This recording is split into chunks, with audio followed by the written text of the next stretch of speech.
نشر تازه ترین تصاویر دنیا غزل در صفحات مجازی. دنیا غزل در پاکستان دوباره رقاص شد.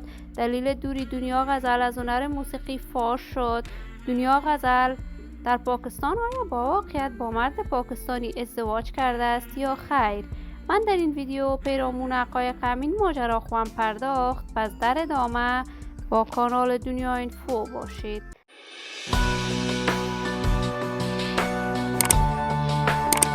سلام و سلامتی نثار هر یک از شما دوستان خوب کانال دنیا اینفو. من مرورید عزیزی هستم. جهت حمایت از این کانال علامت سابسکرایب را فشار دهید تا ویدیوهای دیگر کانال دنیا اینفو را از دست ندهید. دنیا غزل یکی از هنرمندان خوب کشور که وی در یکی از ولایات افغانستان بزرگ شده است، اما بعد از آن که متوجه شد بازار هنر آوازخوانی در افغانستان داغ است، دنیا غزل علاقه فراوانی پیدا کرد تا هنرمند شود. هرچند وی در محافل مردانه در افغانستان می‌رقصید و شغل دنیا غزل رقاص بود.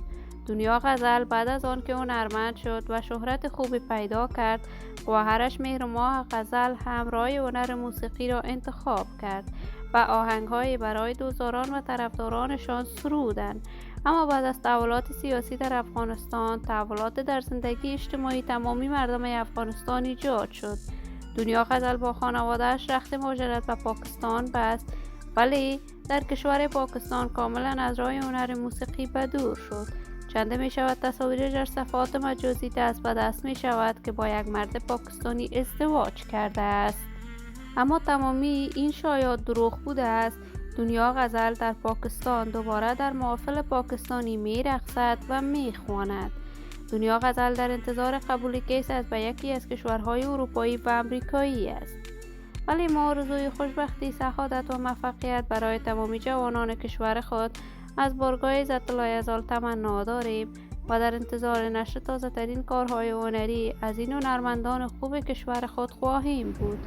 همراهان نهایت ارجمند کانال دنیا اینفو، شما هم نظریات نیکتان را در بخش کامنت با من شریک بسازید. این ویدیو را با علاقه‌مندان و دوستان دنیا غزل به اشتراک بگذارید. اگر تا هنوز عضو کانال دنیا اینفو نشدید، پس برای عضو شدن با این کانال علامت سابسکرایب را فشار دهید تا ویدیوهای دیگر کانال من را از دست ندهید. تا درودی دیگر تمام شما خوبان را به لای منان سپرده موفق و کامیاب باشید.